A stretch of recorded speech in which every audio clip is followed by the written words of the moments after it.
صدر محترم، مہمان خصوصی اور حاضرین جلسہ، السلام علیکم۔ حضرات، میری تقریر کا عنوان ہے پڑوسیوں کے حقوق اور فرمان رسول صلی اللہ علیہ وسلم۔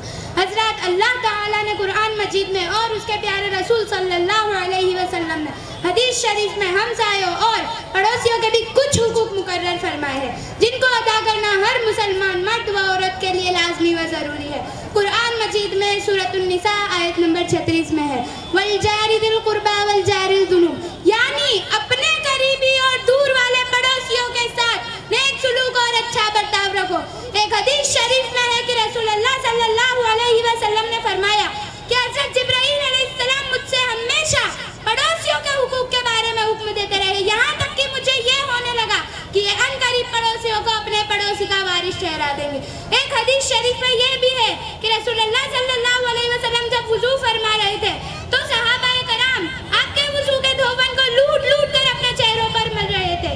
جب آپ نے یہ منظر دیکھا تو آپ نے ارشاد فرمایا تم میرے ساتھ کیوں کرتے ہو؟ تو صحابہ نے عرض کیا ہم یہ اللہ اور رسول کی محبت کے جذبے میں کرتے ہیں۔ یہ سن کر آپ نے ارشاد فرمایا جس انسان کو پسند ہو کہ اللہ اور رسول اس سے محبت کرے یا وہ اللہ اور رسول سے محبت کرے تو اس پہ لازمی ہے کہ ہر بات میں سچ بولے اور اپنے پڑوسیوں کے ساتھ اچھے سلوک سے پیش آئے۔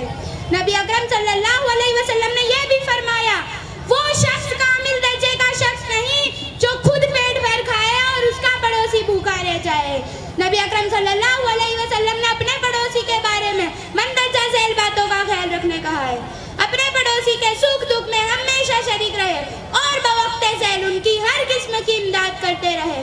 اپنے پڑوسی کی خیر خواہی اور بھلائی میں ہمیشہ شریک رہے اور کچھ تحفوں اور ہدیوں کا بھی لین دین رکھے۔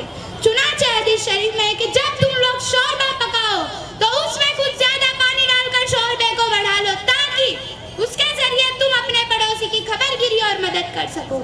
اپنے گھر کی دیوار پڑوسی کے گھر کی دیوار سے اونچی نہ رکھو تاکہ اس کے گھر کے لیے ہوا رک جائے۔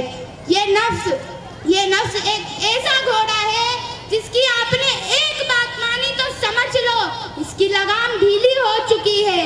تم نفس کے لیے وہ پیالہ ہو جو کبھی پر نہیں ہوگا۔ ہم اپنے گھر کو سجاتے ہیں، سنوارتے ہیں، کیوں؟ کیونکہ وہ پرانا ہو چکا ہوتا ہے۔ ہم نئی گاڑی خریدتے ہیں، کیوں؟ کیونکہ اس کا ماڈل پرانا ہو چکا ہوتا ہے۔ ہمارے پاس کچھ زیادہ پیسے آ جانے سے ہم اپنی ضرورتوں کے بجائے اپنی خواہشات کو پورا کرنے میں لگ جاتے ہیں۔ اگر ہمارے پاس یہ جو زیادہ کا پیسہ آ رہا ہے اسے ہم اپنے غریب پڑوسی پہ خرچ کریں گے تو ہمارا حق بھی ادا ہوگا۔ آج کل سماج میں پڑوسی کے گھر سے کون آ رہا ہے، پڑوسی کے گھر سے کون جا رہا ہے، پڑوسی کے گھر کی عورتیں کیا کر رہی ہے، اس کا بڑا خیال رکھا جاتا ہے۔ لیکن پڑوسی کون سی مصیبت میں مبتلا ہے، پڑوسی کے گھر میں کھانا بنا ہے یا نہیں، اس کا ہمیں کوئی اندازہ نہیں ہوتا۔ ہم تو صرف اپنی نفسانی خواہشات پورا کرنے میں لگ جاتے ہیں۔ نبی اکرم صلی اللہ علیہ وسلم کی بغل میں ایک پڑوسن تھی جو آپ سے نفرت کرتی تھی۔ نفرت اس حد تک تھی کہ جب آپ اس راستے سے نکلتے تو آپ کے سر پر کوڑا ڈال دیتی۔ یہ روز کا معمول بن چکا تھا، پھر بھی آپ اسے اف تک نہ کہتے۔ پھر ایک دن اس نے آپ پر کوڑا نہ ڈالا۔ یہ دیکھ کر آپ حیران ہوئے۔ آپ نے اس کے گھر جا کر دیکھا تو وہ پڑوسن بیمار تھی۔ آپ نے اس کی تابعداری کی، اس کے لیے دعائیں کی۔ یہ حسن سلوک دیکھ کر پڑوسن آپ پر ایمان لے آئی۔ اس سے ہمیں پتہ چلتا ہے ہمارا پڑوسی کافر ہو یا مسلمان، ہمیں اس کے ساتھ حسن سلوک سے پیش آنا چاہیے۔ وقت کی نزاکت کو دیکھتے ہوئے میں اپنی تقریر اس شعر کے ساتھ ختم کرتی ہوں۔ طریقہ مصطفیٰ کو چھوڑنا ہے، طریقہ مصطفیٰ کو چھوڑنا ہے، وجہ بربادی اسی سے قوم ہوئی بے اقتدار۔ اپنی السلام